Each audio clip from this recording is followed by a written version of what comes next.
Tu t'enregistres aussi. Parfait. Alors, shalom à tous et à toutes. Aujourd'hui, on se retrouve pour un super cours du Rav Menachem Ackerman sur l'ange Gabriel. Rav, on étudie ensemble encore le Collator. Je vous souhaite une très bonne étude à tous et à toutes. Et voilà, j'espère qu'on se retrouvera prochainement. Merci à vous de m'être un super présentateur. Kol hakavod. בסדר. Yofi. Alors bonsoir à tous ceux que je vois, Lipa Santin, Nicole, Bruno, Joseph et les autres, et Annette. בסדר. Donc, et Myriam.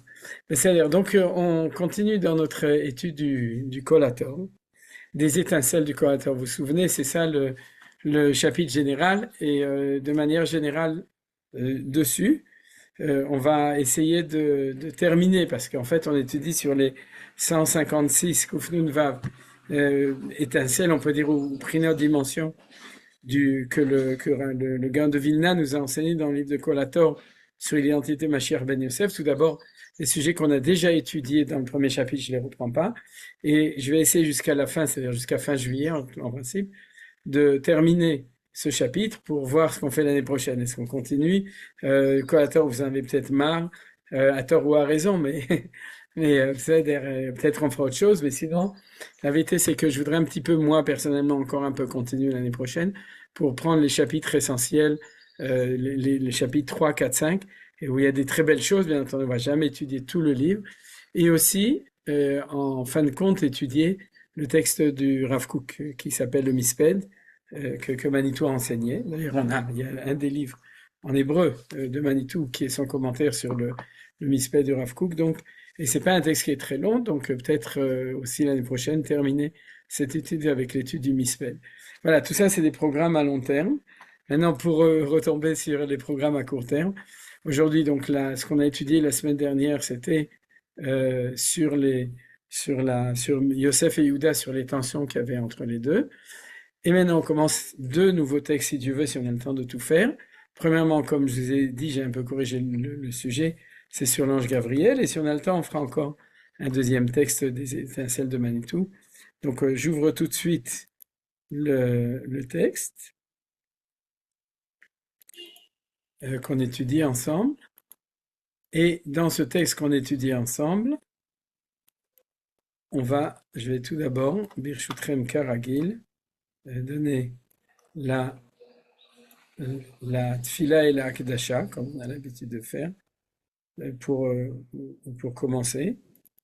Alors, tout d'abord, la première chose, c'est toujours les Ilou Nishmat, Michel et Gérald Sananet. Je rappelle que cette étude du lundi a commencé, en fait, chez Michel, Zichron Livracha. Je vois les passantins parce qu'après, c'est passé chez vous. Et aujourd'hui, on est passé au Zoom. Avant, c'était dans un room, maintenant, c'est dans un Zoom. C'est-à-dire, et donc, les Ilou Nishmatam. Et aussi ce soir, tout spécialement, les Ilou Nishmat, Avi Mori, mon père, Moshe Yitzhak ben Mordechai, Zichrono Livracha, car son Yartzeit c'est le 8 Tammuz, c'est-à-dire c'est dès qu'il fera nuit de ce soir, donc les Chavod ou li de pouvoir donner un shiur le jour de son Yartzeit, les Ilui Nishmato. Euh, on peut dire docteur Moïse Yitzhak, parce que Baruch Hashem, il zachal liot rofé miyuchad, et de soigner beaucoup de gens, et de sauver beaucoup de personnes. Et donc, chez Alimod Yegam Leilu Nishmato, et aussi, Josette est là, les Yofoua Shlema, chez la Chayal, chez le Kol Achayalim, ça on va le dire, Avan Nachshon Yaakov Ben Ora, Hashem Yishmeru V'Yichayu, le petit-fils de Joseph, de Josette Simcha, et on espère, Bezrat Hashem, qu'il va de mieux en mieux. Alors, l'Insachon Tzvaïn ou Tzvagana Israël, Bofen Klali, chaque semaine, les nouveaux retournements, maintenant, c'est les accords de paix avec l'Iran, et moins sa mère. Non, mais sa mère, c'est tout ce qu'on fait de bien pour éliminer un maximum de Hezbollah, et on réussit à conquérir un maximum de la terre du nord de Eretz Israël, que certains appellent le Sud-Liban. Chez nous, c'est au nord, pour les autres, c'est au sud, et Bezrat Hashem. Et malheureusement, mais aussi on a beaucoup de soldats qui sont touchés, blessés, ou qui sont morts ces derniers jours. Chez Hashem, Ishmor al Kol HaChayalenu, comme on va le dire.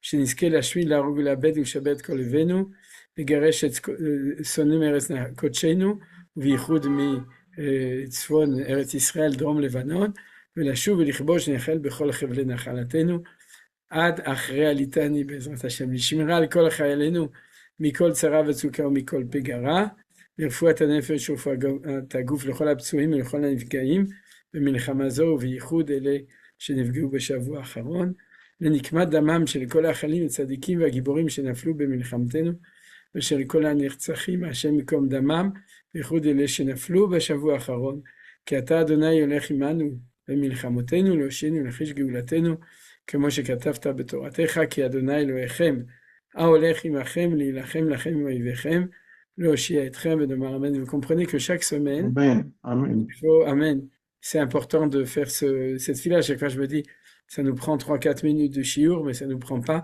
ça nous donne le sens du shiur.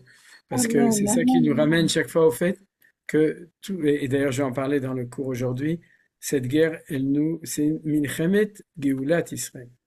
C'est pas une guerre n'importe laquelle, c'est pas la guerre de 14-18, c'est la guerre de Geulat Israël, c'est une des guerres, et si Dieu veut, celle qui va nous permettre d'avancer un maximum dans Geulat Israël, même si le prix est très difficile et très dur, malheureusement, mais il faut pas oublier la vision générale des choses qu'on est en train d'amener par nos soldats et par aussi la Hamida et Tana, la persévérance et la Gvura aussi, ce qu'on va voir aujourd'hui, du peuple d'Israël en général, on est en train de faire avancer à grands pas la Géoula du peuple juif, et me dites pas oui, l'accord de trucs, etc. D'abord, il n'y a pas encore d'accord.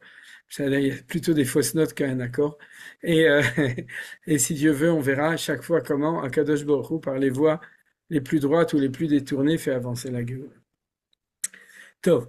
Donc, le texte qu'on étudie aujourd'hui, on va appeler ça l'étincelle numéro 24, c'est l'ange Gabriel et la Gevura qui revient. Alors tout d'abord, ce qui est très important, vous savez quoi, d'abord c'est très court, donc on va lire les 5 lignes. L'ange Michael, ensuite on va les étudier. L'ange Michael adoucit la Midat Adin qui est du ressort de l'ange Gabriel. Car le principe du Mashiach ben Yosef est dans la ligne de Gabriel, dans la Midat Adin.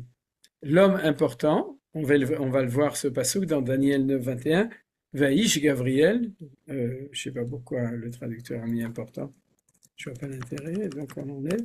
C'est vrai qu'il est important, mais ça rajoute rien.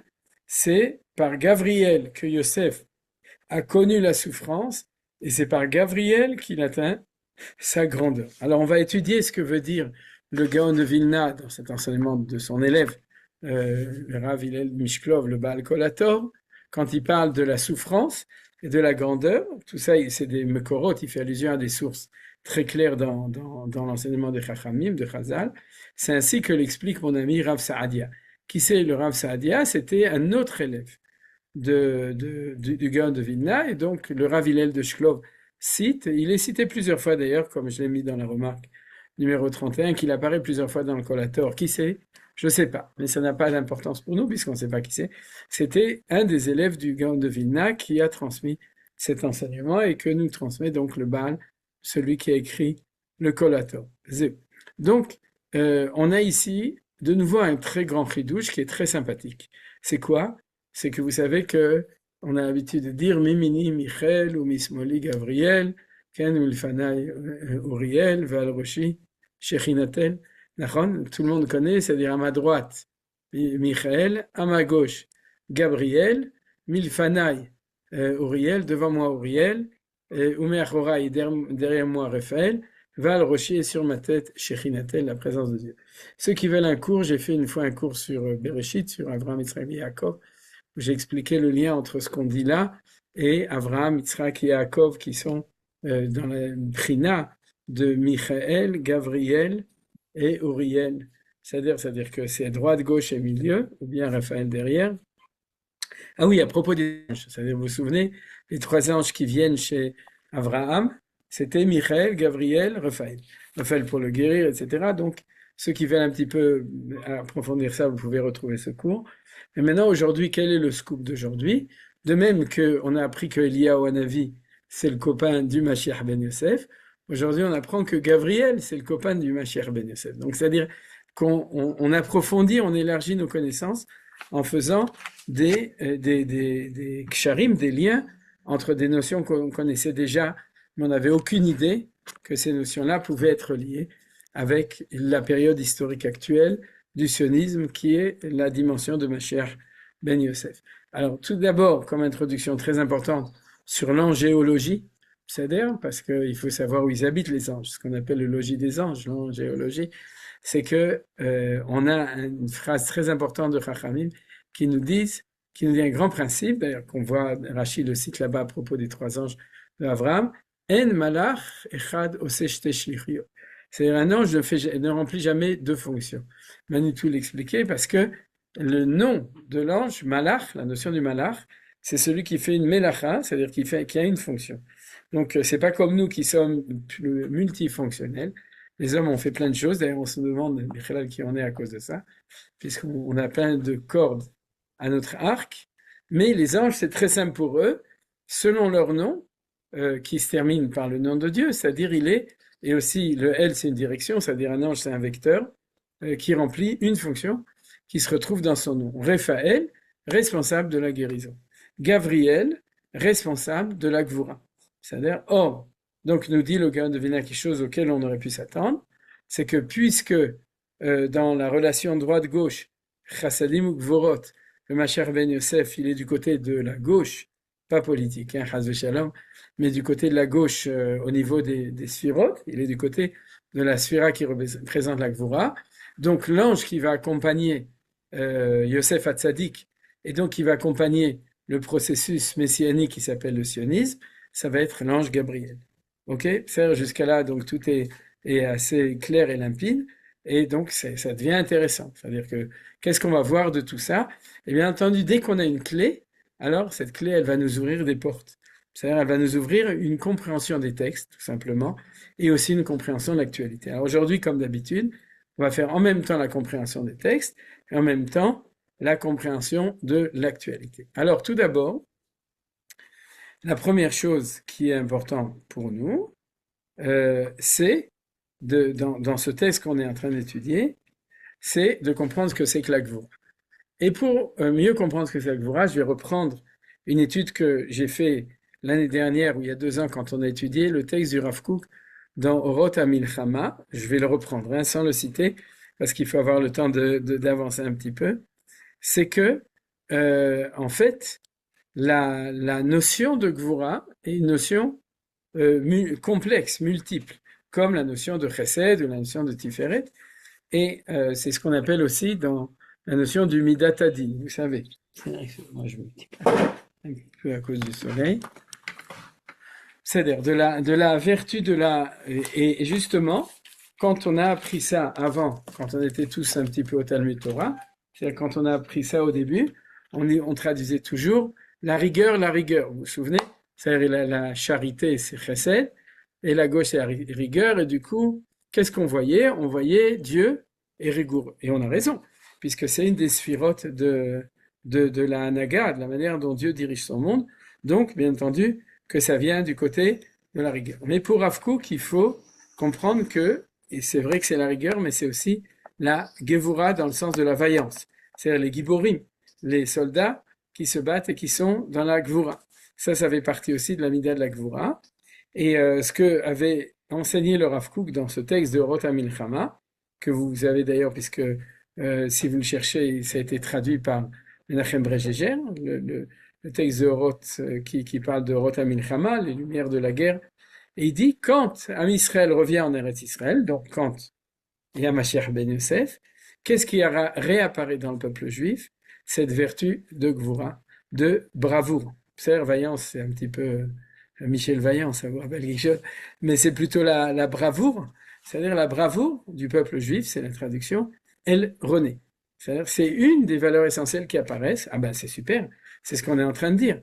C'est que Mashiach ben Yosef, il revient, et le sionisme, c'est le réveil de la bravoure dans le peuple juif, de nouveau. C'est-à-dire, elle était endormie pendant 2000 ans, en état de torpeur, puisqu'on ne pouvait pas, on n'avait pas le droit, et donc elle revient. Ça, c'est le point le plus important, si vous voulez, du Pshat, qui nous relie avec ce qu'on a déjà appris, et bien entendu, qui est lié avec l'actualité.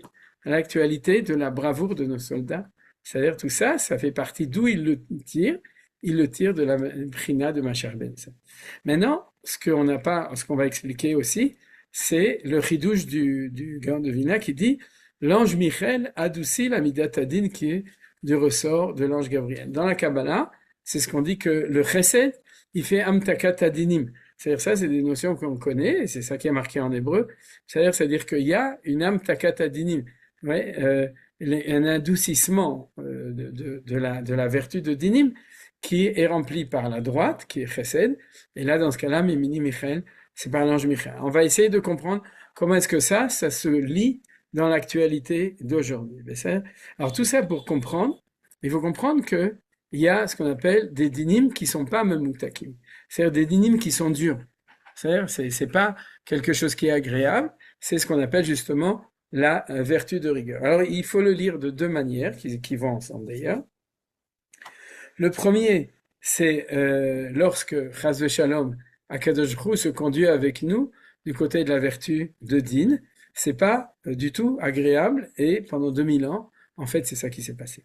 C'est-à-dire pendant 2000 ans, la vertu de Dieu qui faisait, c'était essentiellement, il y avait toujours plein de chesed, la preuve c'est qu'on est là aujourd'hui, qu'on a survécu à 2000 ans d'exil, et donc il y avait beaucoup de chesed qui étaient dedans, mais de survie ou de sauvetage, c'est-à-dire du côté de Akadosh Hu, mais il faut savoir que quand on a étudié la Torah en dehors d'Eretz Israël, ouais, ce qu'on avait appris à l'époque, c'était une manière d'inime de comprendre la vertu de Dieu. Alors, ça se traduit par deux choses. Premièrement, Akadosh Baruch Hu dirige son monde de manière rigoureuse vis-à-vis du peuple juif et ça fait mal. Et la deuxième chose, c'est que la manière d'étudier la Torah, du coup, était une manière de dinim. C'est-à-dire que quand les rabbins enseignaient la Torah, ils nous enseignaient une Torah où ce qu'on voyait dedans, c'était la rigueur. C'est comme ça, c'est marqué dans la Torah, on pose pas de questions, c'est Dieu qui a décidé, c'est un décret, et puis, voilà, avec Zeraim Ilfanai, c'est-à-dire c'est comme ça, et on décrivait la vertu religieuse comme une vertu de Gvura. C'est quelque chose qui est très important parce que ça explique pourquoi, premièrement, c'est comme ça qu'on l'a connu, et deuxièmement, il y en a qui se sont enfuis de la Torah à cause de ça, comme dit Rashi dans Parashat de Kriyat Shema, que Va'afta et Hashem Elokecha, que tu dois présenter Hashem dans la vertu d'amour, parce que si tu parles que de dinim, alors les enfants, ils vont foutre le camp. Ça, ils vont dire, vas-y, c'est comme ça. Comme j'ai dit en rigolant, je préfère les sardines, c'est-à-dire là où le din s'en va. Ouais, sardines. Parce que c'est, en dehors, c'est sympa. Chez vous, c'est que de la rigueur, donc je préfère deux. Donc, c'est une constatation importante. Lorsque la Hanaga de Hachem est din, alors l'enseignement de la Torah, elle est aussi beaucoup plus din, et c'est dangereux. Le Baal Shem Tov, par exemple, en Europe, a décidé de faire une révolution qui était en même temps messianique, puisque tout l'enseignement du Baal Shem Tov, c'est un enseignement messianique, messianisant, c'est-à-dire pour approcher la Géoula. Et une des manières qu'il a fait, c'est qu'il a dit, basta, il y en a assez qu'on parle que des dinim, maintenant on parle de chassadim. Et c'est pour ça que les élèves du Baal Shem Tov s'appellent des chassidim. C'est la chassidoute, c'est-à-dire de faire un judaïsme qui est de chesed. Voilà. Ça, c'est le premier point. Le deuxième point qui va ensemble avec ça, c'est que tout ça, ça apparaît lorsque la gvura est donnée au goïm. C'est-à-dire lorsque Dieu est dans une anaga de din, à ce moment-là, par rapport à Israël, je parle par rapport à Israël et par rapport au monde entier, parce que si c'est par rapport à Israël, le monde entier en souffre. Mais il y a un autre point qui n'est pas au niveau de la anaga de Dieu, c'est-à-dire la manière dont Dieu dirige son monde, mais dans la manière dont la société se dirige. Et à ce moment-là, la gvura, elle est donnée aux goïm. C'est-à-dire nous, on est les moutons, c'est-à-dire, et eux, c'est les lions ou les zèves, comment ça s'appelle ça, le, le, le, le loup. Loup. Ouais, le loup et l'agneau. Les Voilà, le loups? loup. Les loups? Ouais, le loup. Ouais, les loups sont rentrés dans Paris. C'est-à-dire le loup, c'est la Goura qui est donnée au Goïm pendant 2000 ans, et c'est une horreur, c'est terrible. C'est-à-dire, ce qui est terrible, c'est pour ça que Rav Kook dit, lorsque la Géoula vient, on reprend la Goura, qui avait été donnée au Goïm pendant ce temps-là. Alors ça, c'est quelque chose qui est tellement dur que la Gemara, tout ça, je vous le cite pas oral, c'est des choses qu'on a déjà appris. La Gemara de Yoma page 69 au livre B, je ne l'ai pas imprimé, je vous dis, parce que je vais avancer dedans. Elle dit que quand il y a eu la destruction du premier temple et qu'on était envoyé en exil de Babylone, tous les Gdolé Israël, ils ont bien vu que la situation était terrible et ils ont eu une interrogation très grave contre Hachem. Ils lui ont demandé, je ne comprends pas, où est ta Gvura? Ta vraie Gvura, celle qui est là pour sauver le peuple juif, ou la Gvura du peuple juif, parce que tu as donné ta Gvura au Goïm, et du coup, ils en profitent pour nous massacrer et pour nous exiler. Comment ça se passe dans cette histoire-là? C'est qu'il y a marqué que quand on prie, on dit pour ouvrir la tfila, à El, à Gadol, à Gibor, Vano. Vous vous souvenez, c'est un verset de la Torah dans Parashat Dvarim que Moshe Rabbeinu a dit que Dieu, pas dans le livre de Dvarim, que Dieu est un Dieu de Gdula, ça veut dire de Chesed, de Gvura à Gibor, Vanora, et de Tiferet, c'est-à-dire de l'harmonie entre les deux valeurs. Et lorsque Daniel, de nouveau, vous voyez l'homme, Aïch Gavriel, Daniel, c'est dans le livre de Daniel, lorsque Daniel a vu ce qui se passait, alors il a effacé dans son sédur de la Tfila le mot Gibor. Il a dit Aïe Gevurotav. Où sont les Gvurot de Dieu lorsque on voit que les Babyloniens massacrent le peuple juif et qu'on est livré à la proie de tout ça? Donc, la Gemara dit, comme il voulait prier de manière amitique, de manière véritable, et qu'il ne voyait pas, il dit, je ne peux pas dire Gibor, et il a effacé le mot de Gibor de la Hamida. Vous voyez que, et là, on a un texte très très beau, très important, qui nous explique comme quoi il y a un questionnement sur la Gvura lorsque on est en exil. C'est la Gvura memuteket, c'est la Gvura qui est adoucie, qui est véritable, elle disparaît, on n'a que de la Gvura kasha, lorsque il y a l'exil et le khurban et la destruction. Et la Gemara continue et nous dit que lorsqu'on est revenu en Eretz Israël, c'est que à ce moment-là qu'on a remis le mot Gibor dans la Hamida. C'est-à-dire que jusqu'à là, tout le monde était d'accord qu'on ne pouvait pas dire Gibor parce qu'on ne le voyait pas. Et lorsqu'on est revenu en Eretz Israël, alors il y a eu le premier grand Sanhedrin qui s'appelle Anshe Knesset Agdola, vous connaissez, vous avez entendu parler Nafra, Anshe Knesset Agdola, et la Gemara demande là-bas pourquoi il s'appelle Knesset Agdola. Aujourd'hui, on a une Knesset, mais elle ne s'appelle pas encore Agdola, c'est-à-dire Bezrat Hashem Bekarov, mais la Knesset, mais eux se sont appelés Agdola. Et ils demandent pourquoi. C'est parce que Erziru Atara Lyoshna. Ils ont ramené la couronne de Dieu, oui, à ce qui était à l'origine, c'est-à-dire avant la destruction du temple. Ils ont expliqué a posteriori de la Géoula comment même en exil, il y avait une dimension de la Gvura de Akadosh Baruch Hu. Je ne vais pas rentrer dans les détails, mais c'est que il devait se retenir, Dieu, c'est une Gvura, Kovesh et Yitzro, pour permettre à l'histoire du mal de passer pour qu'elle puisse amener au bien, que l'histoire de la Galoute puisse arriver à la Géoula. Et ça, ils l'ont vu a posteriori de la Géoula. C'est-à-dire, quand tu es au plus profond de l'exil, tu ne vois dans la Gvura que la Gvura qui est insupportable. Mais quand tu arrives à la Géoula, petit à petit, tu peux dire, Gamzu le Tova, de comprendre que tout le mal qu'il y a eu était le Tova pour le bien. Quand tu vois le bien, tu peux le comprendre. Tant que tu vois pas le bien, en fin de compte, tu peux pas le comprendre. Et c'est pour ça que Anshe Knesset, il s'appelait Agedola, parce qu'il voyait ça. D'ailleurs, Agav, très intéressant, c'est que le mot Gdola, c'est le Hashem Agdula, va Gvura, va Tiferet, ou bien Agadol Agibor Onora. Le mot Gdola, c'est Chesed. C'est-à-dire que eux ont vu la Amtakat Agvura par le Chesed, et c'est pour ça qu'ils ne se sont pas appelés Anshe Knesset Agvura, mais Anshe Knesset Agdola. Vous avez compris? Parce qu'ils ont réussi à réintégrer toutes les valeurs ensemble. Ils ont remis dedans. Pourquoi ça nous concerne, nous? C'est-à-dire, c'est que maintenant, de notre temps, on a la même chose. C'est-à-dire qu'on est en train de vivre dans un temps où la Gvura, c'est la Gvura de nos soldats, et cette Gvura de nos soldats, ou de manière générale de l'État d'Israël, c'est-à-dire, eh bien, cette Gvura-là, c'est le retour du Kiddush Hashem, de l'apparition de la Gvura dans le monde, et c'est ce qu'on appelle Amtakat Gvura. Parce que lorsque nous, le peuple juif, appliquons la Gvura, on l'applique dans la justice du fait que Dieu permet que les tzadikim se vengent des Rechaïm. C'est-à-dire, nous, on est les tzadikim, on se venge des Rechaïm, l'Iran, le Hezbollah, Gaza, et quand on fait un acte de Gvura, qui est un vrai acte de Gvura dans la guerre, on est en train d'être mamtikim et agvurot, parce qu'on fait le lien entre la justice et avec la gvura, et c'est pour ça que ce que nous dit ici le Gaon de Vilna, c'est extraordinaire du coup, vous voyez, c'est dit que le Mashiach ben Yosef, c'est la gvura.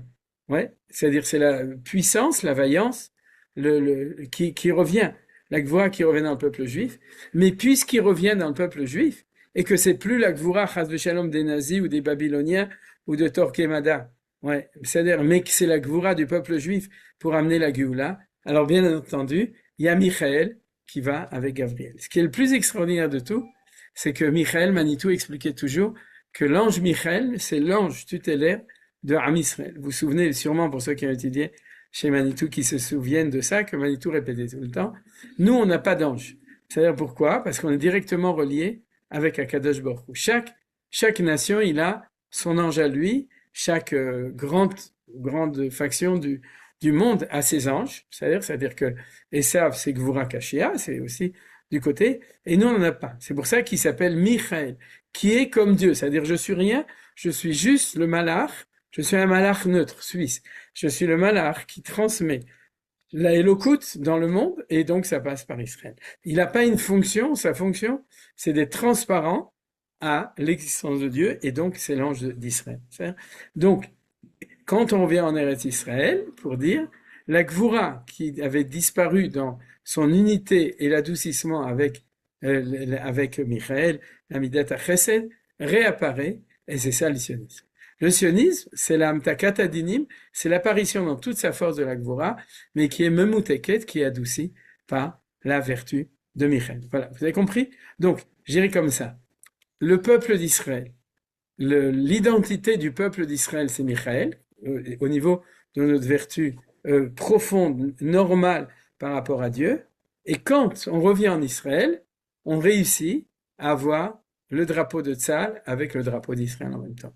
La présence de Dieu sur nous en tant que nation et notre valeur très profonde de Gvura.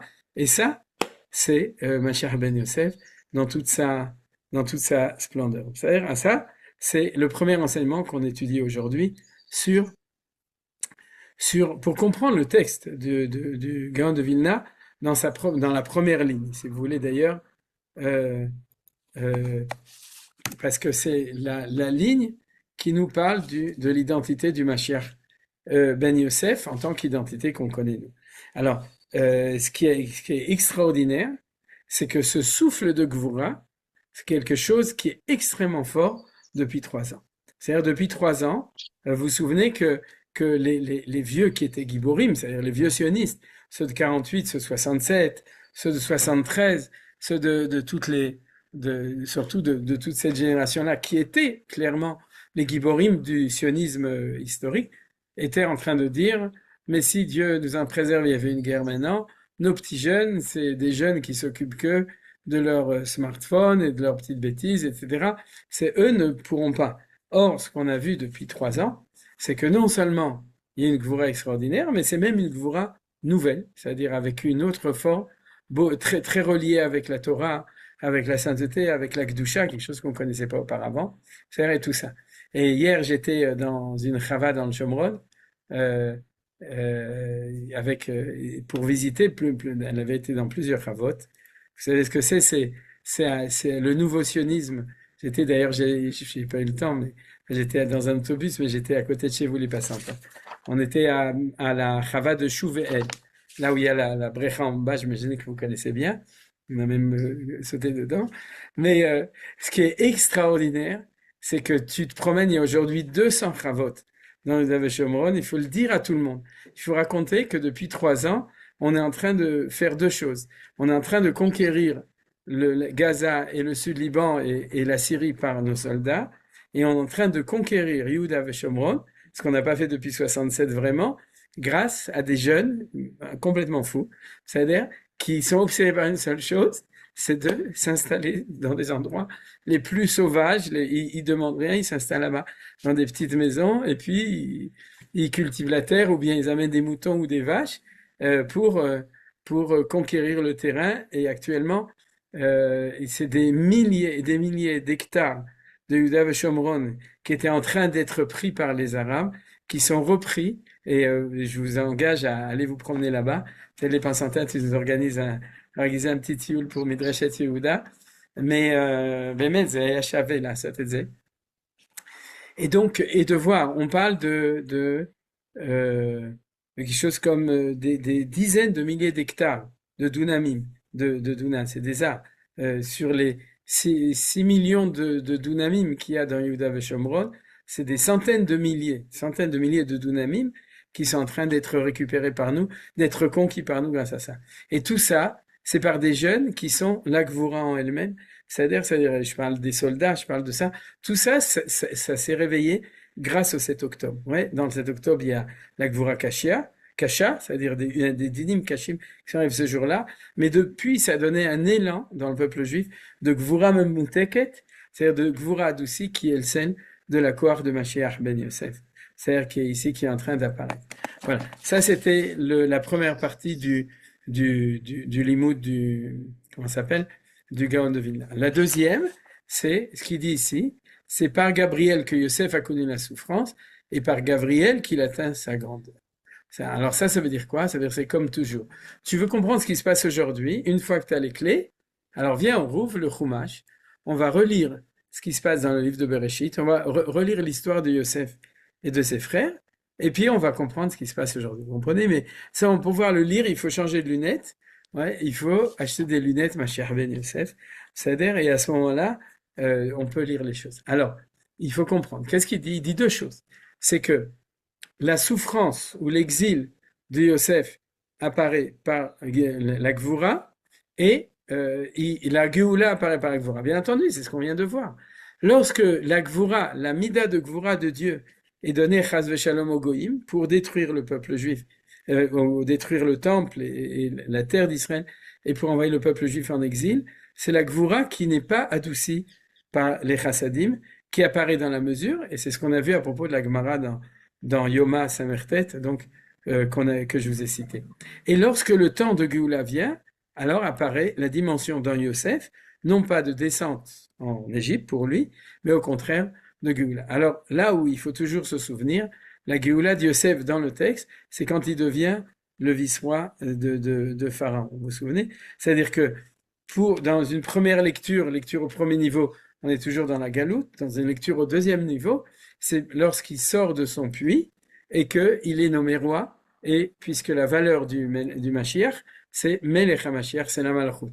Donc, lorsque Yosef devient roi d'Égypte, bien que dans une lecture première, c'est toujours la galoute, dans une lecture au deuxième niveau, la dérivée de la lecture, c'est-à-dire, à ce moment-là, on sait que la Torah nous parle aussi d'un processus de Géoula. Il faut faire attention à ça. C'est-à-dire ne pas dire, ah non, c'est impossible. Non, il y a quelque chose qui va nous enseigner aussi pour le retour de la Malchut de Mashiach ben Yosef en Israël. Alors, le premier texte, dans la Galoute, Bereshit chapitre 37.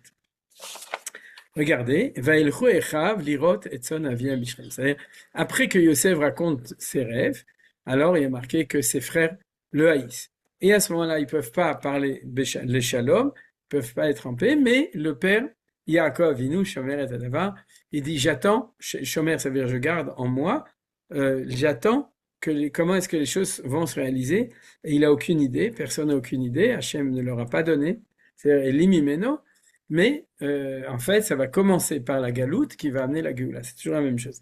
C'est-à-dire que la première lecture et la galoute, ça va être la descente de Yosef et après de tout Israël en Égypte, dans l'exil d'Égypte. Ça, c'est l'exil et la Géoula de la Torah, c'est l'exil d'Égypte et la Géoula d'Égypte. Après, on a, comme on a cité, l'exil de Babylone et le retour de Babylone, c'est la Gemara de Sota qui parle du même thème. Et puis de notre temps, le Kolator, l'exil des Roms et ensuite le retour en Israël de notre temps, Beyamenu Bazmanazé. Alors, Vailchu Echav, lirot et tzon aviem bishrem. Donc, comment est-ce que tout ça, ça commence? Par le fait que les troupeaux de Yaakov, c'est les frères de Yosef qui les font paître, et donc Yaakov envoie les frères de Yosef paître. Il les envoie paître du côté de Shrem. Vayomer Israël el Yosef. Allo achecha roim bishrem, lecha eshlachacha alehem, vayomer lo ineni. Donc, bien que on pressent que c'est le début de la fin de la galoute du peuple juif. Yosef dit tout de suite, Hineni, me voici, je suis prêt à accomplir la mission que tu m'as donnée. C'est-à-dire, il l'appelle, il lui dit, allô, Achecha roim beshrem, nachon, et va à Shrem pour pouvoir voir ce qui se passe. Mais qu'est-ce qu'il lui demande? Oui, Hineni. Vayomer lo, et ça, c'est des enseignements extraordinaires de Manitou. Lech uree et shlom achecha vet shlom atzon, vashiveni davar, c'est-à-dire, va voir le shalom de tes frères avec toi, d'après Manitou, ou d'après le Gaon de Vilna, ve shlom atzon, et le shalom de tout le peuple juif, parce que vous êtes les dirigeants, Yosef, Yehuda, mais Tzon Kodshim, c'est du peuple juif, vashiveni davar, et reviens pour me dire s'il y a du shalom entre vous, vaishlecheu me'evek Hebron, donc il envoie du projet qui est à Hebron, comme dit Rashi là-bas, il arrive à Shrem pour vérifier si le Messie peut arriver parce qu'il y a la paix entre Yosef et ses frères. C'est-à-dire, et c'est pour ça que Manitou dit qu'il n'a jamais envoyé de lettre à son père pendant les 20 ans ou les 22 ans. Pourquoi? Parce qu'il lui a demandé de savoir est-ce qu'il y a la paix entre vous. Et comme il n'y avait pas la paix, il n'avait pas de lettre à lui envoyer. Il lui a envoyé une lettre juste quand il dit Ani Yosef Achechem, je suis votre frère, et qu'ils font la paix entre eux. Donc la fin de l'histoire au niveau des patriarches de tout ça. Donc au niveau de l'histoire du peuple juif, c'est l'histoire de la possibilité de réussir le projet du shalom entre Mashiach ben Yosef et Mashiach ben David qui est marqué ici. Alors, comment ça se passe au début de la catastrophe? Vaimtseu ish, veine to'e basade, vaishaelu aish, les morts matevakesh. Donc d'après le pshat, Yosef s'était perdu en chemin, il n'avait pas de veise, donc il dit, oh, Veizmir, qu'est-ce que je vais faire maintenant, puisque je ne sais pas où aller, puisqu'il devait arriver à Shrem, voir ses frères, mais en fait, la vérité, c'est parce que on va voir tout de suite que ses frères, ils étaient partis de Shrem, ils étaient autre part. Et donc, il est arrivé à Shrem, il a demandé où ils sont mes frères, et puis il n'y a personne à Shrem. Donc, ça veut dire qu'à Shrem, il n'y a pas de rencontre possible au niveau du shalom entre Yosef et ses frères. Et donc, il rencontre un Ish. Ce Ish, c'est justement, ça doit être son Waze à lui, qui doit lui dire, ouais, mais c'est un peu contraire. C'est l'homme qui rencontre Yosef. C'est-à-dire, Yosef est perdu en chemin, puisque, bien entendu, le chemin du shalom entre lui et ses frères, c'est un chemin qui est en perdition actuellement, puisque c'est pas le shalom, c'est la milchama qui va s'annoncer la descente en Égypte. Et à ce moment-là, il y a un homme qui vient et qui lui demande qu'est-ce qui se passe, tu es perdu. Et donc, ça va pas avancer, puisqu'il y a ici quelque chose. Et donc, c'est ce Ish-là, donc, qui est là pour le poteau indicateur, qui est censé donc l'aider pour arriver à voir ce qui se passe. Alors, ce Ish-là lui demande, qu'est-ce que tu cherches? C'est-à-dire, qu'est-ce qu'il lui répond? Vayomer et achai enochi mevakesh. Je cherche la fraternité avec mes frères. Traduction de Manitou. C'est-à-dire, et achai enochi mevakesh. Mon père m'a envoyé pour réussir le projet de Shalom qui s'appelle le projet de fraternité. Agida Nali et Foem Rohim. Donc dis-moi où est-ce qu'ils sont en train de paître leurs moutons, puisque je veux faire la paix avec eux, je veux chercher la fraternité. Vayomer Aish Nasumise. Cet homme mystérieux, puisque la Torah nous l'appelle Ish, donc on se demande qui il est, et comme on dit en allemand, Ish weiß nicht. Nachon, je ne sais pas qui c'est, cet homme-là. C'est-à-dire, ce Ish-là, donc, et la Torah nous dit pas. Ça, c'est quelque chose de très bizarre. Ça n'arrive jamais dans la Torah qu'on nous donne, que quelqu'un ne soit pas nommé, ça arrive. Mais qu'on l'appelle Ha-Ish ou Ish, ça, c'est quelque chose qui est très très rare dans la Torah. Pour autant que je sache, ça n'apparaît pas autre part. C'est-à-dire le nom Ish tout seul pour dire X, monsieur inconnu, c'est quelque chose de tout à fait spécial. Vayomer Aish, vous voyez, le Aish. Et quand on dit Aish, c'est une personnalité spéciale. Nasumise, donc Chazal disent, ils sont partis de la fraternité.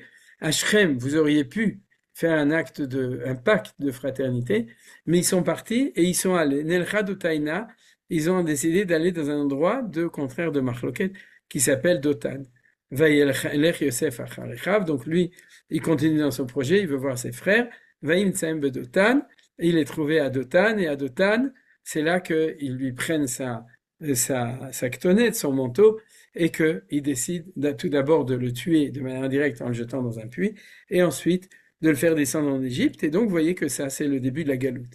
Alors donc, ce qui nous est important, c'est de savoir qui est ce Ish. Regardons dans Rashi. Un homme le trouva, donc c'est pas qu'il a trouvé un homme, c'est un homme qui va donner le poté indicateur de l'histoire. Nous dit Rashi, il s'agit de l'ange Gabriel, Midrash Tanchuma Vayeshev 2, ainsi qu'il est écrit, et l'homme, Gabriel, Daniel 9.21, c'est ce passouk que le Gaon de Vilna avait cité pour parler de l'ange Gabriel, Aïch Gabriel. Donc, comme il y a marqué Aïch Gabriel, alors Xerashava, on sait que quand il y a marqué Aïch dans cette histoire, c'est Gabriel. Mais c'est un petit peu bizarre. C'est ça le problème avec Xerot Shabbat. Parce que je connais d'autres psukim où on dit que Ish c'est Moshe, Vaïch Moshe. Okay? Et puis, ensuite, il y a d'autres psukim sûrement où on nous dit que ça doit être Raphaël ou Michael, etc., qui s'appelle Ish. Donc, pourquoi est-ce que ici, on nous dit, c'est toujours la question quand on étudie les livrets Chazal, que ces questions-là, ou la bizarroïdité du Midrash de Chazal, d'où tu sais que ce Ish, c'est Gabriel, parce qu'il y a marqué dans Daniel, ouais, tout d'abord Daniel de nouveau, souvenez-vous que c'est Daniel qui a enlevé le mot Gvura, donc on est en plein dans le thème, c'est-à-dire Beit Sheni par rapport à l'histoire de Beit Rishon, c'est-à-dire l'histoire de la Torah, hein, c'est-à-dire puisque c'est Daniel qui nous indique ça, il nous indique, sachez que quand dans la Torah, vous verrez un malach, parce qu'un ish c'est un malach en fait, souvent, ça c'est vrai, ça c'est connu, que quand on voit quelqu'un, iné shlosha anashim, ouais, vous vous souvenez, shlosha anashim nichnasu la Avraham Avinu, les trois hommes qui vont rencontrer Avraham Avinu, c'est des anges. Avraham finit par le savoir, au début il croit que c'est des hommes, mais en tout cas qu'un ange qui se cache, il se déguise en homme, ça c'est quelque chose qui est connu, donc dans le Tanakh, un ish peut être un ange, mais là, c'est Gabriel. Pourquoi? Bien entendu. Puisque c'est l'ange de Yosef Hatzadik qui apparaît ici pour la descente en Égypte. C'est ça qui a marqué dans le texte du Gaon de Vilna. C'est-à-dire que, comme c'est marqué ici, vous voyez, c'est par Gabriel que Yosef a connu la souffrance. C'est de ça qu'on parle. C'est-à-dire la souffrance, c'est la descente en Égypte. C'est-à-dire, et il va être le poteau indicateur de cette chose-là. Voilà. Est-ce que les choses y sont claires? C'est-à-dire que l'approfondissement du Gaon de Vilna nous permet de comprendre comment les Chachamim savaient que ce Ish-là n'était pas un homme et n'était un ange, et que n'est pas n'importe quel ange, mais l'ange tutélaire de Yosef Hatzadik.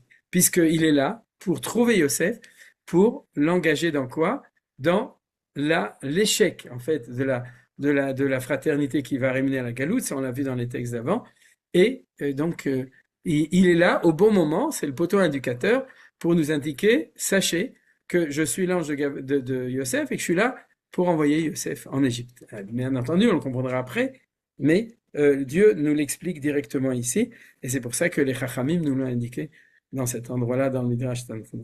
Ok, maintenant on va, ça c'était dans la galoute, maintenant on va avancer, deuxième stade, ce que nous dit le Gaon de Vilna, c'est que, excusez-moi, je remonte 2 minutes pour le dire,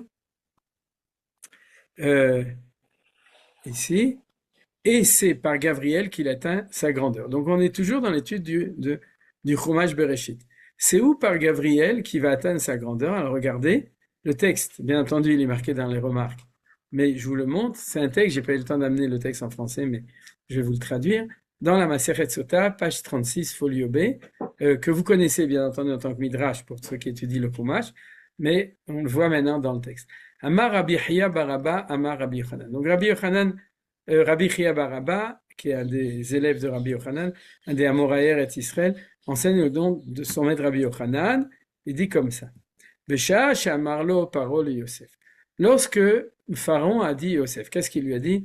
Vayomer Paro el Yosef ani Paro, uviladecha lo yarim ish et yado vetraglo bekol eretz mitzrayim. C'est-à-dire que au moment où, où Pharaon où Pharaon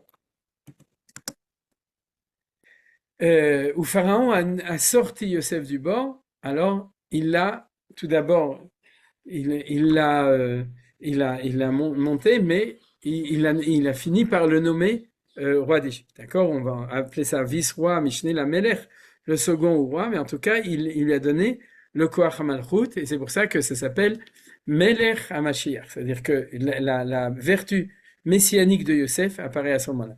Or, il lui donne une définition. Quelle est la définition? Il dit Aniparo, donc moi, je suis le roi, et maintenant je te nomme vice-roi, et où est-on le voit? Ubiladecha lo yarim esheto veraglo bechol eretz Mitzrayim. C'est-à-dire que je donne plein pouvoir. Dans la traduction, raglo yado, c'est le droit de porter une arme, ouais, c'est Ben Gvir. Vet raglo, c'est le droit de monter sur un cheval, c'est Tzva Hagana l'Israël, la police et l'armée, c'est-à-dire les tanks et tout ce que vous voulez. C'est-à-dire personne ne peut monter à cheval ou ne peut porter une arme si tu donnes pas l'Ishur. Donc, c'est toi qui diriges le pays au niveau d'Afka, c'est Midatadin, c'est Maniel, c'est au niveau de la puissance, etc. C'est toi, Yosef, qui dirige le pays, mais on sait qu'en fait, il lui a donné les pleins pouvoirs, donc il est Melech, d'accord? C'est le Mishneh la Melech, il y a deux, il y a Pharaon d'un côté, Melech, et de l'autre côté, il y a Yosef, mais Yosef devient Melech dans ce pasouk-là. Or, qu'est-ce que nous dit la Gemara dans Sota, dans lequel on est en train? Amrouin stagné par le Parlement et le gouvernement de Pharaon a dit, Gaga, nous on est des Égyptiens de pure souche, et tu vas nous mettre un métèque, ouais, un hébreu, tu vas le mettre comme vice-roi de toi, c'est pas un peu tombé sur la tête, jamais on mettra un métèque. C'est-à-dire ce qu'on appelle Amtakat Dinim, l'adoucissement des dinim, ça arrive, la méticoute, ça arrive par les métèques. C'est-à-dire motek, métèque. C'est-à-dire donc les instaglinés dans le Lachon de Chazal, c'est les mages de Paro, mais en fait c'est ceux qui dirigeaient le pays, qui avaient tous les pleins pouvoirs. Ils ont dit à Pharaon, Evet shelakro la rabo be'esrim kesef tamshilo aleno. Ouais, un esclave qui était acheté, ouais, par son maître. C'est qui? C'est les Midianites qui l'ont acheté aux frères, aux 10 frères. On l'a vu la semaine dernière pour 20 shkalim, pour rien du tout. C'est-à-dire c'est lui que tu vas nous mettre sur nous. C'est-à-dire, ils ont dit, mais celui-là, c'est un esclave, ouais, dans la civilisation égyptienne qui vaut 20 shekels. D'accord? Tu veux que ce soit lui qui va nous diriger? En aucun cas. L'antisémitisme, le racisme, etc. Ou tout simplement la protection de l'aristocratie égyptienne, ils avaient peut-être raison. Amar Lain. Alors, le problème de Pharaon, c'est qu'il est en démocratie. Sinon, il va se faire renverser par ses stagdinim. Pas en démocratie, mais il doit faire attention. Ouais, même s'il est Pharaon. Et donc, il est obligé de se défendre de ça. Il doit justifier pourquoi est-ce qu'on va mettre Yosef comme roi d'Égypte. Alors il a dit, Ginune Malchut Aniroebo. Je vois en lui qu'il a une neshama de roi. C'est-à-dire, il a un nefesh de roi, il a, en fin de compte, les vertus de royauté, donc je peux le mettre. Ouais, c'est-à-dire, c'est quoi cette vertu de roi? C'est Malchut Mashiach ben Yosef. C'est un Malchut Yosef. Ouais, vous vous souvenez dans les rêves que Amalor Timloch Alenu, tout le monde se prosterne devant moi, et les frères leur disent, tu te prends pour le roi, et tu vas être roi sur nous, Imachol Timshol Banu. Donc tout le monde voit en Yosef, naturellement, cette vertu de royauté, donc je peux le mettre roi. Amroulo Imken Yeyodea Beshil Minachon. Arrête-toi, on lui fait passer l'examen de l'ENA, c'est-à-dire pour vérifier si jamais il est capable d'être roi chez nous en Égypte. Or, quelle est la vertu? C'est, vu que c'est une grande puissance, c'est non pas une malroute, c'est pas un royaume, c'est, en fin de compte, c'est un empire. Le royaume d'Égypte, c'est un empire, puisque c'est la civilisation du temps.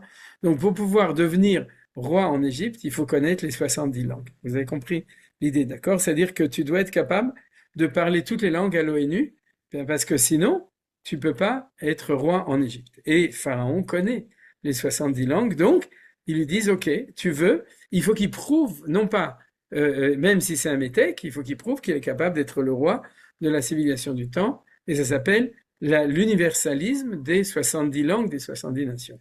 Ba Gabriel, velimdo shivim lachon. Alors donc, il a eu un prof, ouais, à l'Ulpan, qui s'appelle Gabriel, c'est ça que nous dit le gars de Vilna. Ou Visrut Gabriel à la Ligdoula. C'est-à-dire qu'il est sorti du puits et qu'il est devenu Melech grâce à Gabriel. Traduction moderne des choses, c'est Gabriel qui est là pour descendre en Égypte et pour apparaître dans la plus grande difficulté de la Gvoura, de la destruction. Et c'est Gabriel qui est là pour ramener le peuple juif en Israël et pour faire que la Gvoura devienne la Gvoura Memuteket, la Gvoura adoucie du sionisme qui apparaît à ce moment-là. C'est ça la lecture des choses. Velimdo, Shivim Lachon, il lui a enseigné 70 langues en 2 minutes, c'est-à-dire qu'il lui a touché la bouche et puis Yosef, ils lui ont posé des questions, d'ailleurs, c'est marqué. Alors attendez, c'est pas fini. Lo avec Agama, ouais, et en fait, Yosef Hatzadik, il n'avait pas fini le lycée. Vous savez, parce qu'en fait, il s'occupait de garder les troupeaux de son père, il avait 17 ans, donc il n'avait pas fait le bac, il n'avait pas fait l'ENA ni HEC, c'est-à-dire donc, il comprenait pas, il était un peu dur de la feuille, il n'arrivait pas à apprendre. Alors, qu'est-ce qu'il a fait, Gabriel? Osif lo hot achat mishmo shel hakadosh baruch hu velamad. Il lui a rajouté une lettre du nom de Dieu, et à ce moment-là, tout d'un coup, Gabriel, Yosef Hatzadik, il comprend toutes les langues, il arrive à intégrer les choses. Vous voyez, si vous avez des enfants qui arrivent pas très bien à étudier à l'école, c'est pas compliqué. Vous appelez Gabriel, vous lui dites rajouter une lettre à son nom, et puis ça ira comme une lettre à la poste. Bon, bref, alors, comment on le sait? Parce qu'il y a marqué dans le Mizmor 80 de Teilim, qu'on lit tous les Yom Chamishi, je crois, ou Yom Revi. Eridut bihi Yosef Samo, betzeto al Eretz Misraim, svat lo yadati yeshma. Vous comprenez? C'est-à-dire que, il y a, ici on témoigne, que lorsqu'il est sorti sur Eretz Mitzrayim, donc lorsque Yosef est devenu roi d'Égypte, d'accord? Eh bien, le problème, c'est Svat lo yadati. J'arrivais pas à apprendre les langues. C'est-à-dire, bon, mais regardez pas la traduction qui a aucun rapport avec le Midrash, Svat lo yadati. Les langues que je comprenais pas, et Shema, tout d'un coup, j'arrivais à les comprendre. Et alors, comment ça se fait? Parce que l'ange Gabriel, il lui a rajouté un Yud, vous voyez? Non, un Hey, pardon. Normalement, il s'appelle Yosef, Yud Vav Samer Pei, et qu'il lui a rajouté un Hey du nom de Dieu, mais pas n'importe quel du nom de Dieu, parce que du coup, il y a les trois premières lettres du tétragramme, c'est le trigramme, ouais, c'est-à-dire, donc, puisque il y a le Yud et le Hey et le Vav. Et puis à la fin, il y a marqué la fin. Sauf. Nachon Yud Kei Vav, sauf. C'est-à-dire qu'on s'arrête là, c'est-à-dire, et il s'appelle Yosef à cet endroit-là. Pourquoi? Parce que grâce à ça, Yosef a réussi à apprendre 70 langues en 10 secondes. C'est-à-dire, et d'où on le sait, puisque le passouk après, Asiroti Misev El Shichmu. Sur ses épaules, il y avait un fardeau, c'était le fait qu'il était en exil dans le puits, Kapav Midut Ta'avorna, ses mains, ouais, sont sorties du doute. Un doute, c'est le bord, ouais, Mara de Rosh Hashanah, me fourrechet à propos de la Tokea, le Torah bord et le Torah doute. Ça, doute, c'est aussi, c'est un autre nom. Ta'avorna, il est sorti de ses mains, donc son action est sortie du puits, et puis, à ce moment-là, il est arrivé à ça. Donc vous voyez, le verset 7 nous montre que cet événement de Sfat Leati et Shema, c'était lorsqu'il est sorti de son exil et qu'il est arrivé, il est sorti à l'Eretz Yisraël. C'est d'ailleurs, c'est un pasuk Betseto, à l'Eretz Yisraël, c'est aussi un verset dans Bereshit, à propos de Yosef qui sort sur son char, comme vice-roi d'Égypte, habillé comme un roi égyptien, c'est-à-dire tout ça. Et tout ça, ça marche. Alors bien entendu, toujours les Gemarot, c'est quelque chose qui est assez extraordinaire, mais on ne comprend pas. Ou les Machar, le lendemain, Kol Ishana Deshtai Paro Beade, Hadarle. Chaque fois, Paro, qu'est-ce qu'il fait? Il lui parlait dans une autre langue. Ken, il lui parlait en yiddish, il lui répondait en yiddish. Il lui parlait en chinois, il lui répondait en chinois parce que Paro connaissait les 70 langues. Et Yosef, il lui répondait. Donc, il a dit au Yitzhak, vous voyez, il peut être, et c'est comme ça qu'il est devenu roi. Ishtai ou Belashana Kodesh, alors la fin de l'histoire, c'est encore plus intéressant. C'est que du coup, Yosef, il lui a parlé en hébreu. Il lui a dit Manishma Paro, Ma Echata Margish, en hébreu. Et Paro, il a dit, mais quelle langue tu parles? Je comprends rien. C'est-à-dire que du coup, c'est un renversement de situation. Isheu Belashon Kodesh, lo avec Aeda Ma'yave Amar, il comprenait rien de ce qu'il lui disait. Il dit, mets-moi les sous-titres. Amar, les Agmere, ouais. Il lui a dit, t'inquiète pas, je vais t'apprendre l'hébreu. Viens, on étudie l'hébreu ensemble, la Shona Kodesh. C'est ma langue maternelle, Velo, Agmere, Velo Gamar. Il essaie de lui enseigner, Gamar a essayé d'apprendre. Velo Gamar et Paro, c'est lui qui était dur de la feuille, du coup. Il n'arrivait pas. Amar le Ishtaba Ali de l'homme égalit Ishtabalo. Il lui a dit, jure-moi que tu diras jamais à personne que moi je connais 70. Et toi, tu as la suprématie sur moi, t'es pas. Le Mishneh Lamelech, t'es le super roi. C'est-à-dire, puisque tu connais la 71e langue qui est l'unification de toutes les langues, Ishtabale, il lui a juré. Et c'est comme ça que l'histoire se finit. Bon, il y a une suite, mais qui n'a pas de rapport avec ce qu'on est en train d'étudier. Qu'est-ce qu'on voit de là? On voit de là plein de choses dans cette demande. C'est-à-dire, la première chose, c'est que on voit dans cette Gemara le fait que Gabriel, c'est lui qui est l'ange de la Géoula de Yosef. Et la Géoula de Yosef, c'est quand il devient Mashiach. Ben Yosef, c'est il reçoit, parce qu'il faut jamais dire Mashiach, il faut toujours dire Melech HaMashiach, le roi Messie. Ouais, c'est le roi Ouin, en fait, c'est même pas Messie, c'est le roi Ouin, d'accord? C'est-à-dire que c'est le roi qui est Ouin, donc qui est légitime dans sa royauté, et c'est là que Yosef devient un au niveau de notre histoire, dans le retour de la Géoulat Israël. Alors qu'est-ce qu'on apprend d'ici? C'est plein de choses extraordinaires. Tout d'abord, que contrairement à Yehuda, qui est le nationaliste, ouais, Yosef, c'est l'universaliste. Vous vous souvenez? Ça, c'est dans l'enseignement de Rav Kook, les enseignements de Manitou, etc. C'est-à-dire que Yosef, le sionisme, c'est l'iot que Chol Hagoyim, c'est une manière d'amener la Géoula qui est dans le sens de la naturalité, c'est-à-dire d'être une nation parmi les nations. Donc, il faut savoir les 70 langues. Il y en a un qui parle pas mal l'anglais, d'Afka à propos, à l'ONU, c'est Bibi. C'est que lui, il sait parler les 70 langues. Aujourd'hui, c'est l'anglais qui est la langue internationale. Et il sait expliquer. Alors, il n'y en a pas beaucoup d'autres, il y en a sûrement d'autres, mais en tout cas, c'est ça qui a fait, entre autres, sa réussite au niveau des 70 langues. Et donc, là, on voit que la force du Mashiach ben Yosef, c'est aussi ça. Ça, c'est la première chose. La deuxième chose, donc on a ici, premièrement, Gabriel qui est toujours là au bon moment, c'est-à-dire Gabi, c'est-à-dire Gabriel, l'ange Gabriel, et puis lorsqu'il apparaît, il nomme Yosef, il aide Yosef à devenir ce qu'il est, et dans cette identité, c'est le retour en Israël à Gvoura, et c'est aussi l'international, c'est-à-dire la notion d'un peuple qui fait partie des nations, qui sait tenir un langage des 70 nations, mais contrairement à Pharaon, qui est, on pourrait dire l'ONU, c'est-à-dire l'idée d'un universel qui manque de divinité, qui manque du Lachon HaKodesh.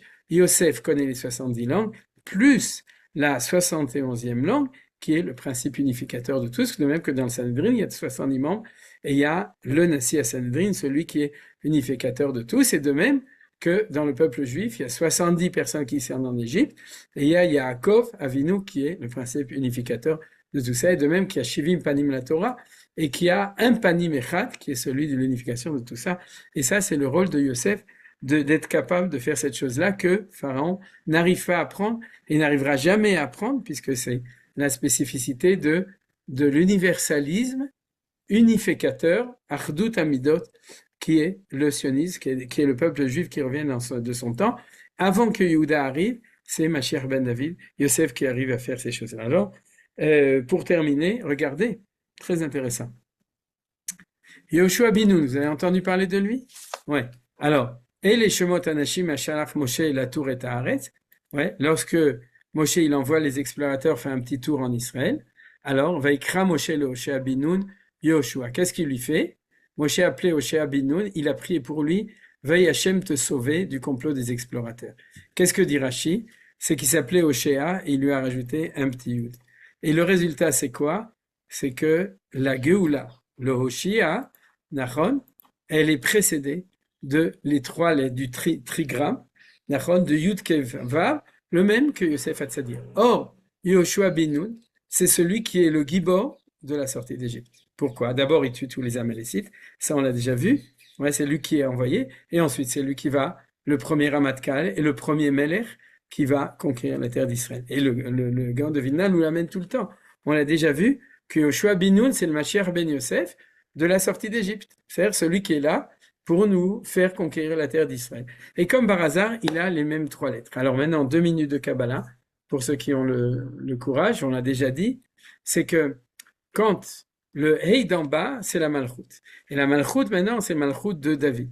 C'est-à-dire, et la Malchut de Yosef, c'est le bout du Vav. Vous vous souvenez, c'est Briti Shalom, c'est le secret du Yosod. Le Yosod, c'est la fin du Vav de la Sphira. C'est le petit bout en bas, parce que dans ce Vav, c'est les 7 sphirotes de la du Zeranpin, et le petit bout tout en bas, c'est-à-dire que l'identité de Yehosef, c'est la réussite de réussir à faire apparaître la royauté du Yosod, comme on est en train d'apprendre tout le temps, que Yosef c'est Yosod. Donc, il s'appelle toujours, tous les noms qui sont Yud Kevav avec quelque chose à la fin, c'est dans l'idée de Yosef. Yonatan, Yosef, Yehoshua, d'accord? Alors, Yosef, c'est l'identité fondamentale. Pour qu'il réussisse à être lui-même, alors, l'ange Gabriel, qui est l'ange de son identité, on a vu, chaque ange, c'est une identité, il lui rajoute le Hey, et Yehoshua, qui a déjà le Hey, il lui manque le Yud, et grâce à ça, il va conquérir le peuple, parce que la terre d'Israël, parce qu'il n'a pas fauté avec les explorateurs. C'est-à-dire, Dieu, Ya Yoshi Acham Atzat Meraglim, Dieu, Moshe Rabbeinu lui a rajouté ce Yud pour lui dire, toi, tu vas être le Mashiach ben Yosef. Et si je te rajoute pas le nom, tu vas être un Meragel comme les autres. Et comme tu peux pas être un Meragel, parce qu'il faut bien que quelqu'un nous fasse rentrer en Israël, donc il a converti au messianisme de Yosef, et comme par hasard Yeshua, c'est le prince de Ephraim. Ephraim c'est Yosef, c'est-à-dire c'est le nasi de toutes les tribus. Non, c'est l'explorateur de Ephraim, pas le prince. C'est l'explorateur de la tribu d'Ephraim.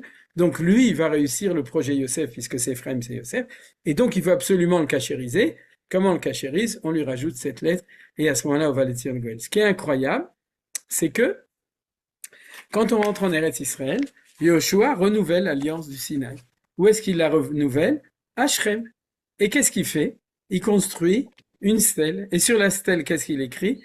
Toute la Torah, Beshivim Lashon Be'er Itev, nous dit Rashi, c'est-à-dire il écrit la Torah pour nous dire, si tu rentres en Israël et que tu conquais le pays au nom de Mashiach ben Yosef, Yoshua bin Nun, alors la Torah va être une Torah qui a une portée universelle. On devient le Or Lagoïm, la lumière de toutes les nations, et la Torah va pouvoir être lue dans 70 nations quand on revient en Israël et que on a la 71e langue, le l'ivrit, le Lashon HaKodesh, qui permet à toutes les nations de reconnaître l'unité de toutes les valeurs quand on rentre en tant que nation en Eretz Israël. C'est ça qui est marqué. Magnifique, super. Seulement, ce qui est encore plus magnifique, ouais, c'est que cette chose-là, ça se fait à Shrem. Pourquoi? Parce que qu'est-ce qu'on a lu tout à l'heure? C'est à Shrem que Yosef cherche ses frères pour l'amitié. C'est à Shrem, de Shrem qui sont partis parce qu'ils veulent pas être en amitié. Et c'est à Shrem que vont être réunifiées les 12 tribus, 6 d'un côté, 6 de l'autre sur les Harizim et Harival, avec cette alliance qui va être l'alliance des 12 tribus, qui va montrer que l'échec de Yosef et de ses frères va arriver au niveau du premier temple à sa réussite grâce à Yoshua. Dans l'alliance, le premier jour où on rentre en Israël, on traverse le Jourdain pour rentrer en Eretz Israël, on crée cette alliance. Donc, c'est à Shrem, et c'est ce que dit Srazal, c'est à Shrem que la Machloket s'est déclarée, et c'est à Shrem que va pouvoir retourner. Je continue en tout cas un tout petit peu, parce que je ne sais pas si vous savez, mais les accords d'Oslo, c'était une des plus grandes catastrophes de toute cette histoire-là. Vous vous souvenez? C'est-à-dire de cette Machloket, de cette dispute et de cette volonté de détruire la Géoula en donnant aux Arabes le nord du Shomron et Gaza. Ouais, Gaza est le nord du Shomron. Ouais, c'est-à-dire. Donc, c'est dans le nord du Shomron que les choses vont être corrigées. Et c'est où le nord du Shomron? C'est Dotan. On revient au passou qui est marqué ici, dans la lecture des choses. Vayomer Aïch, l'ange Gabriel te dit, je te préviens, ils sont partis de Shrem où il y aura la réunification. J'ai entendu qu'ils disent, on va aller à Dotan, et nos sages nous disent, c'est là que ils ont jeté Yosef dans le puits, à Dotan, qui lui a enlevé sa kétonnette, et que tout ça, ça s'est passé. Yosef donc il les a trouvés à Dotan. Donc c'est à Dotan que la galoute a commencé, et donc je pourrais rajouter, c'est à Dotan qu'on va avoir le signe que de notre temps, la fin de cette catastrophe des accords d'Oslo va être réalisée. Et je ne sais pas si vous savez, mais ce gouvernement, depuis 3 ans, il ne se bat pas seulement contre les Gazaouis et contre les Iraniens et contre les Syriens et contre les Libanais. Ils ont fait une chose extraordinaire, c'est qu'ils ont annulé les accords d'Oslo sur le Tzfon HaShomron. Et actuellement, il y a 18 endroits qui sont en train d'être reconstruits dans le nord du Shomron. Et ce nord du Shomron s'appelle pour nous Dotan.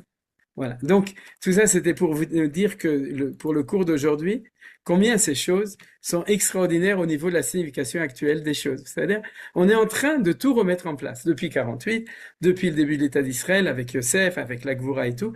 Mais depuis 3 ans, comme par hasard, on a un nouvel étage de cette apparition de la Gvoura du peuple juif, qui est en même temps dans notre combat avec notre armée, mais en même temps aussi symboliquement dans le retour des terres, dans lequel il y a eu toutes ces histoires. Ouais, actuellement, on est d'ailleurs en train de demander de retourner au Kever Yosef, de réannexer Kever Yosef et de remettre la yeshiva de yeshiva de Kever Yosef dedans, puisque nous, à notre honte, on l'a donné aux Arabes au moment des accords d'Oslo, et après on allait comme des brigands la nuit, un autobus blindé, pour pouvoir dire pendant 1 heure quelques prières.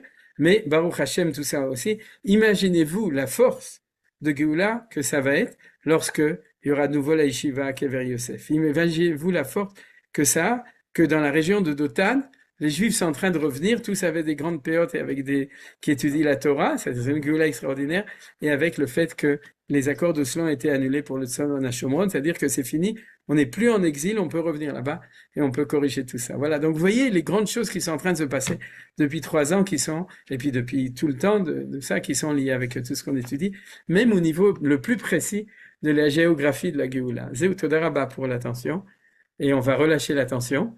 Et, et Hazak donc, Ubaour. si vous voulez poser des questions, vous pouvez. En Ba'aya Besimcha Rabba. On a terminé le cours, hein, la semaine prochaine, une nouvelle étincelle. J'ai une question qui Oui, est en prolongement d'un mot que vous avez développé, qui est le mot ish. oui. Je cite le passouk Zain Beit de la Torah. Mikol Abehema, c'est dans Noir.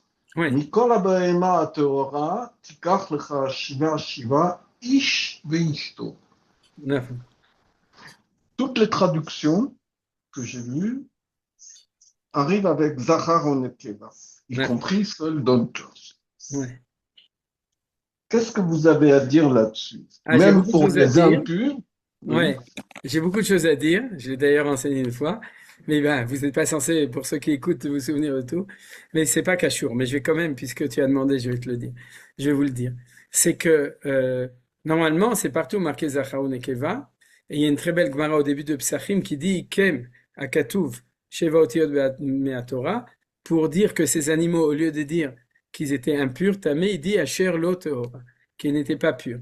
Pour ne pas utiliser le mot impur, et à la place de dire le mot pur, négativement, mais utiliser le mot pur. C'est marqué, peut-être que Willy, tu connais cette Gemara, au tout début, Daf Gimel Amoud Aleph ou Amoud Bet de la Gemara de ou Dalet, comme je peux trouver, je donner la référence exacte, la Gemara de Psachim. Et on se demande pourquoi juste à cet endroit Dieu il voulait utiliser Taor Tamé. Pourquoi?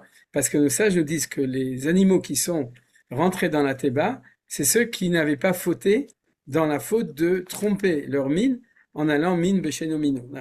Il y en a qui avaient plein de boréminé, plein de choses. Ouais. Et ceux qui sont rentrés dans la Teva, c'est ceux qui étaient restés fidèles. Or, la fidélité au niveau des hommes, c'est un homme et une femme personnelle et de ne pas tromper avec d'autres hommes et d'autres femmes. Et la fidélité chez les animaux, c'est au niveau du zan, du mine, c'est-à-dire de l'espèce. Et le Maboul est arrivé parce que ils avaient trahi, en fait, ils faisaient du Gilou Yarayot, puisqu'ils allaient avec d'autres espèces, les animaux. Et ceux qui étaient restés dans leur mine, c'est comme la fidélité conjugale, et c'est ce qu'on appelle l'Ish Veisha. C'est-à-dire, c'est que l'homme, lorsque il y a Baal, okay, et il y a Ish, lorsqu'on arrive au niveau conjugal, que l'homme et la femme sont au niveau de ce que Dieu espère, au niveau d'un couple, à ce moment-là, on appelle, en hébreu aussi, on dit Baal Visha, mais en fait, il y a Baal et je sais plus ce que c'est de l'autre côté, c'est parce qu'ils vont danser au Baal, et ensemble, et puis, quand ils sont arrivés au niveau d'au-dessus, c'est Ish Veisha. Et c'est ça qu'on nous raconte. C'est-à-dire que le tikkun possible du Maboul, où ils avaient tous perdu Maboul, c'est que on va récupérer la conjugalité metukenet chez les hommes, c'était Noach, sa femme et ensuite ses enfants, et là, il y a plein d'histoires, comme vous connaissez, et au niveau des animaux, on ne peut recommencer une humanité des animaux que s'ils sont fidèles à leur espèce, et c'est pour ça qu'ils s'appellent Iveisha. Voilà. En 2 mots, c'est Même le les, même l'axiome. les Mais ça n'a aucun impurs. rapport, parce que Même le les mot Ish, impurs. voilà. Oui, même les impurs, justement. Parce qu'ils étaient Tahor au niveau de Zugiou. Mais ce que je veux dire, c'est comme ça, pour lier avec notre sujet, lorsqu'un homme arrive à sa madriga de Ish Veisha Mamash, alors ils reçoivent le Dmut Malachit. C'est pour ça que les anges aussi s'appellent des Anashim. Parce que, en fait, on est des hommes, on n'est pas des anges, c'est-à-dire, mais Veish Moshe, c'est-à-dire que on doit aspirer à un niveau qui est plus haut. Et quand on l'a, on s'appelle Bemet Ish et Isha. Et à ce moment-là, on reconnaît que l'ange peut s'appeler aussi Ish de ce point de vue-là. Voilà, ça c'est pour relier avec ce qu'on a dit maintenant. Vous savez que les anges, Manitou, il a dit qu'ils avaient une maladie spéciale. Vous savez comment ça s'appelle? L'angine. C'est la maladie des anges. Ça, c'est une blague de Manitou. C'est top. Ok, encore une question, une remarque? Oui, j'ai un Sur la médecine. problème avec Yého et après Sof. Parce que quel est le hé de Dieu du Shem Havaya qui était donné Yosef, c'est pas le second, c'est pas le premier, c'est le second, Malchut. Qui t'a Pour aller dit? avec, hein? Qui t'a dit? Eh Amène-moi ben, un macro. mais c'est toi qui viens de le dire, tu viens de faire un cours là-dessus. Yosef, c'est la Malchut. Alors, et il va accéder à la Malchut aussi. Donc, c'est pas le Hé de Bina, c'est le Hé de Malchut qui a été ajouté à Yosef. Enfin, il me semble. Non, non, oui, mais non, mais c'est l'onachon, parce que c'est le fi à Seder, c'est le hé de Bina. D'ailleurs, ce Bina, il est aussi dans la ligne des Gvurot, il est Ok, au-dessus. Mais c'est le Samerpei qui est le hé en Remez. C'est-à-dire le sauf de lui, c'est que Taïud Kevav, et va jusqu'au oui, bout, c'est le hé. Il est dans le sauf. C'est-à-dire, c'est pour ça que ceux qui veulent pas aller avec Yosef, ils disent sauf qui peut. C'est-à-dire parce que ils ont pas ce sauf. Mais on l'étudiera dans le cours de la semaine prochaine. Je dis ça exprès pour que vous reveniez la semaine prochaine. C'est-à-dire, c'est que ok, Dafka, dans le cours, je vais parler de ça. J'ai pas fait exprès, mais la prochaine étincelle elle va parler de ça, de Malchut Yosef, Malchut Yehuda. Parce que normalement, Yosef, il a pas de Malchut, puisque c'est Yehuda qui est Malchut. C'est-à-dire, le Hey, c'est pour ça on peut pas écrire dans Yosef, le dernier Hey. Ça, d'accord? Mais il est là en allusion dans le mot Sef ou Shinaïn de Yeshua, c'est-à-dire que et il apparaît, mais pas avec un Hey. Il apparaît dans la qualité, et c'est pour ça qu'il s'appelle toujours le Mishneh Lamelech, tu vois? C'est-à-dire que tu as un autre Melech, et lui, il est Mishneh Lamelech. C'est ça qui va expliquer. Mais bon, on le verra la semaine prochaine. ok. Chazak Baruch Yosef. Merci. בסדר. טוב, ליליאן, בכבוד. שלום ליליאן. Bonjour. Notre correspondant en Corse. Ouais, justement, alors, je voudrais me permettre de vous poser une toute petite question à vous tous parce que c'est pas le sujet qu'on a traité aujourd'hui, c'est un truc en plus. Il y a un film qui sort en France qui s'appelle La bataille de Gaulle. Et dans ce film, c'est la bataille de Bir Hakeim. Enfin, il y a une partie qui est la bataille de Bir Hakeim. Et il y a une séquence très courte qui est un kaddish avec un rabbin, avec le talit, et il y a une récitation d'un kaddish le lendemain de la bataille, bon, etc. Et je voulais savoir, c'est toute l'histoire de l'amitié entre le général Koenig, qui a quand même une avenue à Jérusalem, hein, et Israël, quoi. Donc, je voulais savoir, alors, pourquoi il y a un kaddish? Parce que j'ai cherché, c'est parce qu'en fait, il y avait une brigade de juifs arrivant de la Palestine mandataire qui ont aidé à poser des mines, c'était un peu leur spécialité, donc voilà, ils faisaient partie de cette armée des Français libres, en fait. Donc, je voulais savoir, est-ce que ce point d'histoire est-il connu en Israël? Est-ce qu'il est enseigné en Israël? Et qu'est-ce qu'on sait en Israël sur le général Koenig? Bon, en Parce tout que cas, moi, je connais pas tellement. ah bon, d'accord, Ouais, et je connais la rue, ah, c'est vrai, mais c'est tout. En gros. Alors, juste d'accord. comme tu le demandes à tout le monde, je suis sûr qu'il y a des gens ici qui connaissent plus. Peut-être qu'il y a des Donc, gens qui connaissent. Je voulais un petit peu donc savoir si c'était enseigné dans les lycées en Israël ou non, pas. non, non, parce que Ah c'est un bon, non, détail bon. trop petit. Si tu Ah veux, par exemple, d'accord. Parce le que, fait parce que, non, ce qu'on enseigne, c'est la brigade juive. C'est-à-dire qu'on enseigne en Israël, mais elle était ouais, plutôt avec les Anglais. Plutôt, ils n'étaient pas avec la Gauloute, la Gaule. C'était plutôt du côté des Anglais. Ça, on l'enseigne. On enseigne que dans la première guerre, il y a eu les prédotes, c'est-à-dire qu'il y a eu l'unité des Israéliens qui a combattu à la première guerre. Et la brigade juive, c'était dans la deuxième guerre. Ça, on l'enseigne. Il y a énormément de choses. Mais non, ah ça, c'est d'accord. plutôt un Ah. petit détail. Parce que Et- justement, à Beer Hakeim, il y a ouais. 400 juifs qui arrivent de la Palestine mandataire qui ont plutôt des compétences d'ingénieurs. Et ça s'appelle la brigade juive, justement. Ouais, justement, alors c'est eux. Alors, il y a Donc beaucoup c'est de choses qui ont enseigné été écrites. alors. Ah Oui, d'accord. mais ce que tu dois regarder, c'est l'histoire de la brigade juive. C'est-à-dire, il y a peut-être des gens qui peuvent t'envoyer des références, parce que, D'accord, d'accord. à mon avis, c'est pas difficile D'accord, de j'ai le pas eu faire. le temps de toucher. Ok, mais en tout cas, parce que en fait, l'insigne, le drapeau, l'embryon du drapeau de la brigade juive, Ouais, c'est un Magen David, ouais, et c'est ça aussi que le général Koenig a mis sur sa voiture avec le drapeau français quand ils ouais. ont réussi à traverser les lignes allemandes Ah, magnifique. ça a été la victoire de Bir Hakeim, en fait. Mais là où c'est très important, si déjà tu demandes, Oui, c'est que si tu veux, c'est la première fois, avant l'État d'Israël, que cette Gvura dont on parle maintenant, et c'est en ça que c'est tout complètement relié, apparaissait en tout petit, parce que c'est pas beaucoup. C'est pas comme Oui, aujourd'hui. Ouais, c'est-à-dire, mais il y avait déjà les prémices de cette Gvura de l'État d'Israël, c'est-à-dire des Juifs en Eretz Israël qui étaient exportés pour aider dans l'effort des Alliés par rapport aux nazis. Et ce que tu dis qui est très joli, c'est que il y avait un général français qui a reconnu ça et donc et qui l'a mis devant. Et ça, je ne sais pas si les Anglais l'ont fait. À mon avis, ils l'ont moins fait parce que chez les Anglais, ils étaient en guerre contre nous avec le livre blanc. Donc, si ça se trouve, ils baissaient un peu la tête et ils disaient rien. Ils étaient très contents qu'on les aide, mais ils voulaient pas trop. Et cet événement-là, c'est-à-dire du fait que les Français ont reconnu, ouais, c'est, en tout cas, un général français a reconnu ce sionisme naissant. Ça, c'est c'est quelque chose ça, de très joli. Alors, si tu veux, c'est ça. comme tu écris des articles dans Bah, alors, t'as qu'à écrire un article là-dessus, voilà. Ok, voilà. Quelqu'un d'autre veut parce que parler? Je vois c'est que ouais, Nadine c'est veut un dire film, quelque chose. peut-être vous allez Ouais. arriver, peut-être que vous allez, ce film va peut-être arriver jusqu'en Israël dans le cinéma. Ouais, Ça on espère. s'appelle La bataille de Gaulle. Il y a deux épisodes, enfin deux films en fait.